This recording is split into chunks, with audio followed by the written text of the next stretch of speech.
कृष्णा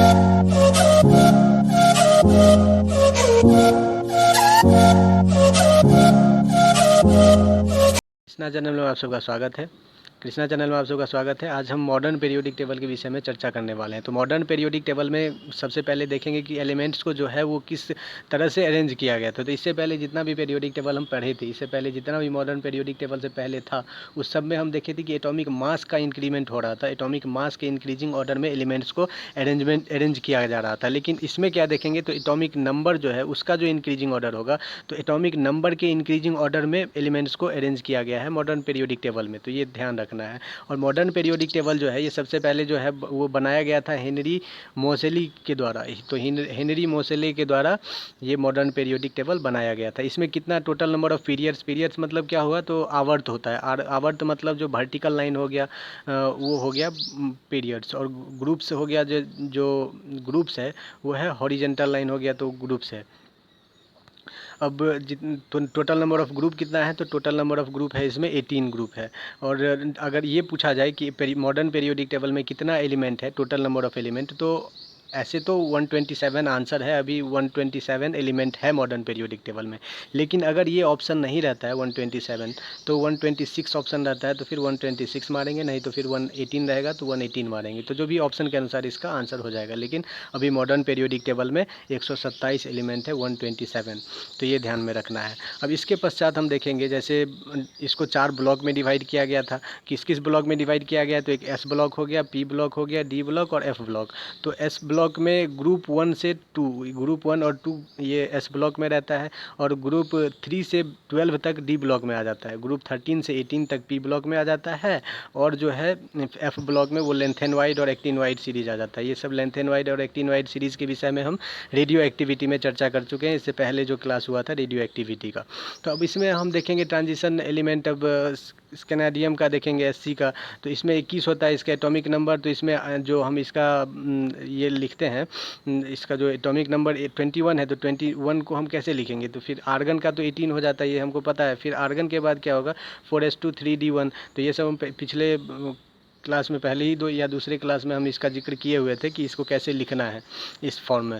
तो इसमें हम देखेंगे कि 3d1 है, तो इसमें एक ही डी एलिमेंट के पास, डी ब्लॉक में एक ही एलिमेंट है जो अनपेयर्ड है। तो अगर ये अनपेयर्ड है तो उसको हम ट्रांजिशन एलिमेंट कहेंगे।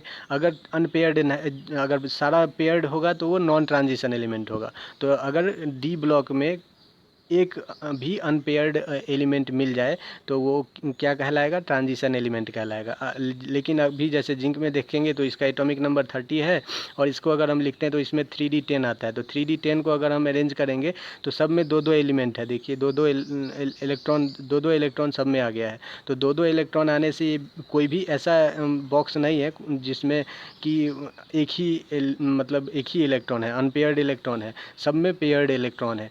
तो ये क्या कहलाएगा, ये नॉन ट्रांजिशन एलिमेंट कहलाएगा। जबकि ये ट्रांजिशन एलिमेंट कहलाएगा क्योंकि इसमें एक डी ब्लॉक में एक अनपेयर्ड इलेक्ट्रॉन है। तो उसी का डेफिनेशन यहाँ पे लिखा हुआ है कि those elements which contains at least 1 unpaired electron in D orbital. ये देख लीजिए, इन डी ऑर्बिटल में, तो उसको हम ट्रांजिशन एलिमेंट कहेंगे। इसके बाद लेंथेन वाइड और एक्टिन वाइड सीरीज़ के विषय में हम चर्चा कर लेते हैं। तो लेंथेन वाइड और एक्टिन वाइड में हम देखे थे कि लेंथेन वाइड में जो एक प्रोमेथियम होता है, वो प्रोमेथियम ही सिर्फ रेडियो एक्टिव एलिमेंट होता है। लेकिन ये रेडियो एक्टिविटी में ऑलरेडी हम डिस्कस कर चुके हैं। तो all elements are radio active. Actinide series में जितना भी एलिमेंट्स है वो सारा रेडियो एक्टिव होता है। लेकिन इसमें लेंथेन वाइड में सिर्फ एक प्रोमेथियम जो है वही रेडियो एक्टिव एलिमेंट है। अब ये जो है, ये लेंथेन वाइड, ये लेंथेनम के बाद शुरू होता है। तो लेंथेनम का एटॉमिक नंबर कितना है, 57 है। तो ये लेंथेनम के बाद से जो शुरू हुआ है, तो इसको हम लेंथेन वाइड सीरीज़ कहते हैं। और ये एक्टिनियम के बाद से शुरू हुआ था। एक्टिनियम का एटॉमिक नंबर कितना है, तो 89 है। तो ये एक्टिनियम के बाद जो शुरू हुआ, तो हम इसको क्या कहते हैं, एक्टिनॉइड सीरीज़ कहते हैं। तो लेंथेनॉइड सीरीज़ हम क्यों कह रहे, अभी पता चल गया। तो लेंथेनम के बाद जो शुरू हुआ तो उसको लेंथेनॉइड सीरीज़ कहते हैं, और जो एक्टिनियम के बाद शुरू हुआ तो उसको हम एक्टिनॉइड सीरीज़ कहते हैं। अब लेंथेनियम का जैसे 57 है, तो 57 के बाद मतलब क्या हुआ, तो एटॉमिक नंबर 58 हो जाएगा। तो ये जो लेंथेनॉइड सीरीज़ है वो 58 से शुरू होता है और 71 तक होता है। तो 58 किसका एटॉमिक नंबर है, तो ये सीरियम का एटॉमिक नंबर है। 71 किसका एटॉमिक नंबर है, तो ये लॉरेंशियम का एटॉमिक नंबर है। अब अगर इसका देखा जाए तो एक्टिनियम का कितना होता है एटॉमिक नंबर, एक्टिनियम का होता है 89। 89 के बाद वाला अगर देखा जाए तो ये 90 होता है एटॉमिक नंबर। तो 90 से 103 तक ये जाता है। तो जैसे 90 में किसका हो जाएगा, ये एटॉमिक नंबर किसका है 90, तो थोरियम का है। और अगर 103 देखा जाए किसका एटॉमिक नंबर है तो ये लॉरेंशियम का है। तो ये कहाँ से कहाँ तक है, थोरियम से लॉरेंशियम तक एक्टिनोइड सीरीज़ है, और सीरियम से ल्यूटेनियम तक लेंथेनोइड सीरीज़ है। इसमें टोटल कितना एलिमेंट हो जाएगा, तो टोटल एलिमेंट 14 हो जाता है। 14 कैसे होगा, तो आप यहाँ से काउंट कर सकते हैं, दोनों माइनस कर देंगे तो 14 एलिमेंट हो जाता है। इसमें कितना एलिमेंट है टोटल, तो इसमें भी 14 एलिमेंट है। और ये तो हम चर्चा कर ही चुके हैं कि इसमें सिर्फ प्रोमेथियम जो है वो रेडियो एक्टिव है, और इसका सारा एलिमेंट रेडियो एक्टिव एलिमेंट होता है। अब न्यूक्लियर चार्ज क्या होता है इसके विषय में हम चर्चा करेंगे। तो न्यूक्लियर चार्ज जैसे एटॉमिक, ये न्यूक्लियस है, न्यूक्लियस के चारों बगल क्या रहता है, ये ऑर्बिटल रहता है। इसमें ऑर्बिटल में क्या होता है, तो इलेक्ट्रॉन चक्कर काटता रहता है। इसमें ये न्यूक्लियस में क्या मौजूद रहता है, तो न्यूट्रॉन और प्रोटॉन मौजूद रहता है। तो ये जो अट्रैक्शन होता है, न्यूक्लियस में क्या है, पॉजिटिव चार्ज है प्रोटॉन के पास, तो ये निगेटिव चार्ज है इलेक्ट्रॉन के पास, तो ये दोनों अट्रैक्ट होते हैं, आपस में अट्रैक्ट होता है। तो ये जो अट्रैक्शन होता है उसी को हम न्यूक्लियर चार्ज कहते हैं। तो यही दिखाया गया है कि द अट्रैक्शन बिटवीन न्यूक्लियस और इलेक्ट्रॉन के बीच में जो अट्रैक्शन होता है उसी को हम न्यूक्लियर चार्ज कहते हैं। अब न्यूक्लियर चार्ज क्या होगा, तो न्यूक्लियर चार्ज अगर बढ़ता है तो एटॉमिक साइज घटेगा, अगर एटॉमिक साइज बढ़ेगा तो न्यूक्लियर चार्ज घटेगा। तो इस तरह से इसका इन्वर्सली प्रोपोर्शनल हो जाता है। तो न्यूक्लियर चार्ज कब घटेगा या कब बढ़ेगा, तो अगर एटॉमिक नंबर इंक्रीज होता है तो न्यूक्लियर चार्ज भी इंक्रीज होगा, अगर एटॉमिक नंबर डिक्रीज होता है तो न्यूक्लियर चार्ज भी डिक्रीज होगा। तो इस तरह से है इसका। अब हम देखेंगे जैसे वेरिएशन क्या होता है एटॉमिक साइज का पीरियड के अनुसार, तो जो आवर्त सारणी है उसके अनुसार। तो इसमें देखेंगे जैसे लिथियम है, beryllium, boron, carbon, nitrogen, oxygen और फ्लोरीन तक हम लिख लिए। तो फ्लोरीन तक ये क्या होता है, तो एटॉमिक साइज घटता है धीरे धीरे, एटॉमिक नंबर जैसे जैसे इसका एटॉमिक नंबर इंक्रीज होते जाता है वैसे वैसे इसका एटॉमिक साइज जो है वो घटते जाता है। लेकिन फिर फ्लोरीन के बाद क्या होता है, तो यहाँ से फिर इसका एटॉमिक साइज इंक्रीज होने लगता है, एटॉमिक साइज यहाँ से इंक्रीज होने लगता है। क्यों अब ऐसे होता है, तो हम उसका कारण हम देखते हैं फिर आगे।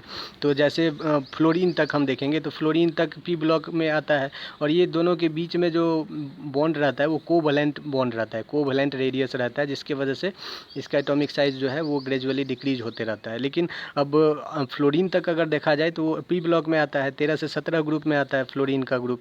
तो और नियोन का अगर देखा जाए तो नियोन ग्रुप 18 में आ जाता है। ग्रुप 18 में इसमें वांडरवाल रेडियस होता है, वांडरवाल फोर्स जो है वो सबसे कमज़ोर फोर्स, जो सबसे वीकेस्ट फोर्स है वो वांडरवाल फोर्स है। तो अगर वांडरवाल रेडियस इसके नियोन के में रहता है, नियोन ग्रुप 18 में है, तो वांडरवाल रेडियस क्या होगा, ग्रेटर होगा कोवैलेंट रेडियस से।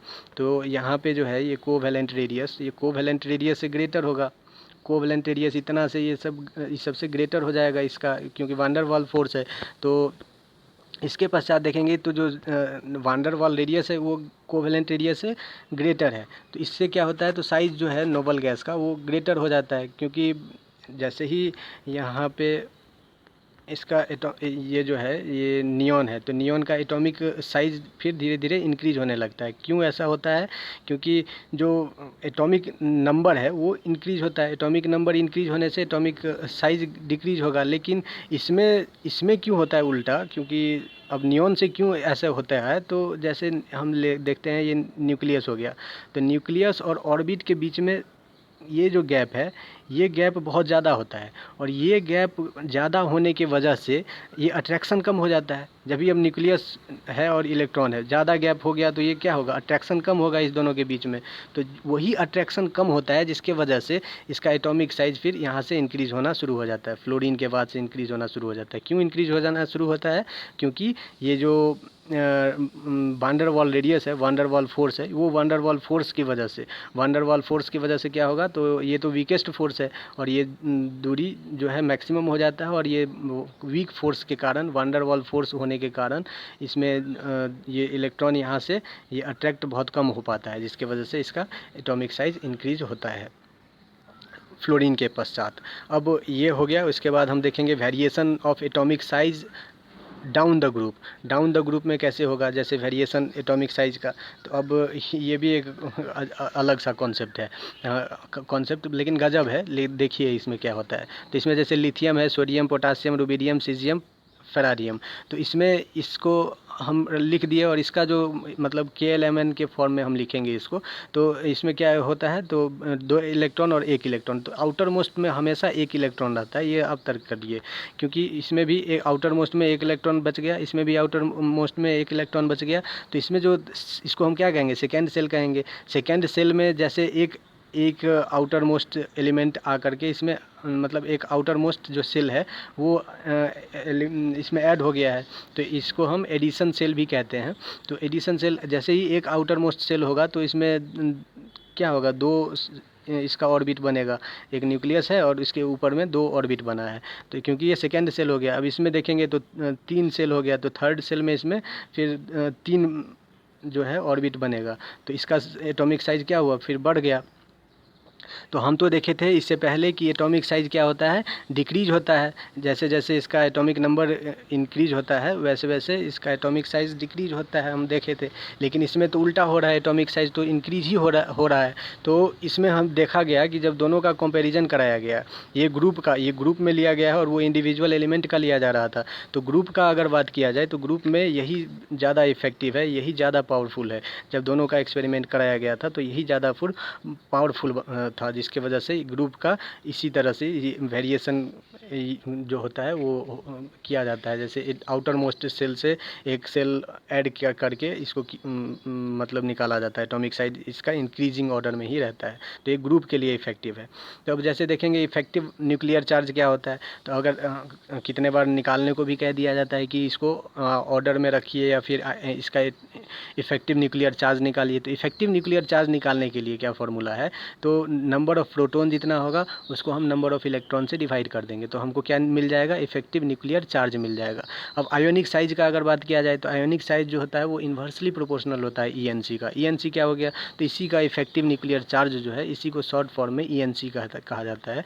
तो ये आयोनिक साइज जो है वो इन्वर्सली प्रोपोर्शनल होता है ये इफेक्टिव न्यूक्लियर चार्ज का।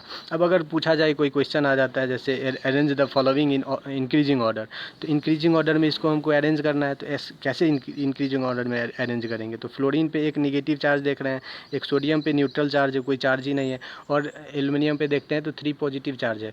तो इसका अगर हम इलेक्ट्रॉन देखें तो इलेक्ट्रॉन तो नंबर ऑफ़ प्रोटॉन क्या हो जाता है, तो एटॉमिक नंबर के इक्वल हो जाता है प्रोटॉन। तो इसमें क्या हो गया, प्रोटॉन अगर निकालेंगे इसका तो 9 हो जाएगा, लेकिन इलेक्ट्रॉन क्या होगा, तो ये जो निगेटिव चार्ज है वो इसमें जुट जाएगा। तो निगेटिव चार्ज अगर जुट जाएगा तो ये 1 और ये 9 तो 10 हो जाएगा, तो 9/10 हो गया ये। और फिर इसके बाद देखेंगे सोडियम में तो कुछ भी नहीं है, तो इसमें क्या होगा, नंबर ऑफ़ प्रोटॉन और नंबर ऑफ़ इलेक्ट्रॉन दोनों समान हो जाएगा, एटॉमिक नंबर के बराबर ही हो जाएगा। तो इसमें 11/11 करेंगे तो इसका 1 आ जाता है, इसका अगर 9/10 करेंगे तो 0.9 आ जाता है। इस तरह से अगर इसको हम देखा जाए तो इसमें नंबर ऑफ़ प्रोटॉन हम देख रहे हैं कि 13 है, क्योंकि एटॉमिक नंबर के बराबर नंबर ऑफ़ प्रोटॉन रहता है, तो 13 हो गया। अब 3 प्लस है इसमें चार्ज, तो इसमें इलेक्ट्रॉन कितना हो जाएगा, तो ये 3 माइनस हो जाएगा इसमें, तो ये 13 माइनस 3 कितना हो जाएगा, 10 हो जाएगा। तो इस तरह से इसका जो ENC वैल्यू आ गया, इफेक्टिव न्यूक्लियर चार्ज का वैल्यू, वो 1.3 आ गया। तो अब इसको इंक्रीजिंग ऑर्डर में हम लिख सकते हैं, तो कैसे होगा, तो सबसे ज़्यादा इसका साइज आया तो ये Al3 plus is less than sodium, फिर लेस देन फ्लोरीन। तो इस तरह से हम इसको ऑर्डर में रख दिए। तो अब इसको जो है अगर कोई भी पॉजिटिव चार्ज में रहता है, तो पॉजिटिव चार्ज में क्या रहता है, तो कटायन इसको कहते हैं, तो ये कटायन हो गया। अब ये तो मतलब न्यूट्रल है, तो न्यूट्रल एलिमेंट हो गया, और ये अनायन है, क्योंकि निगेटिव चार्ज है तो निगेटिव चार्ज को हम अनायन कहते हैं। तो इस तरह से हम क्या कह सकते हैं, cation less than neutral charge less than अनायन। तो ये इस फॉर्मेट में आ जाता है। थैंक यू, वीडियो देखने के लिए बहुत बहुत धन्यवाद।